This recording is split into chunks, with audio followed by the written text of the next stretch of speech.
রমজানের পবিত্রতা শুধু ইবাদতে নয়, মানবিকতার ছোঁয়ায়ও পূর্ণতা পায়। রাজধানীর সেগুনবাগিচায় এমনই এক ব্যতিক্রমী উদ্যোগ নিয়ে প্রতিদিন আলো ছড়াচ্ছে জুম বাংলাদেশ।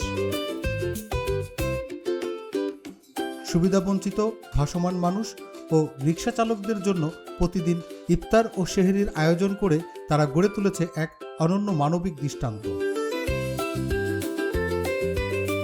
প্রথম রমজান থেকে শেষ দিন পর্যন্ত প্রতিদিন রাজধানীর সেগুনবাগিচায় শিল্পকলা একাডেমির সামনে বসে এক মানবতার আসর। এখানে প্রতিদিন ৩০০ থেকে ৫০০ জনের বেশি মানুষের জন্য পরিবেশন করা হয় মানসম্মত ইফতার ও সেহরি। এই আয়োজনের পেছনে রয়েছে জুম বাংলাদেশের এক ঝাঁক তরুণ স্বেচ্ছাসেবক। দুপুর থেকে শুরু হয় তাদের প্রস্তুতি, যা চলতে থাকে গভীর রাত পর্যন্ত, সেহরির শেষ মুহূর্ত পর্যন্ত।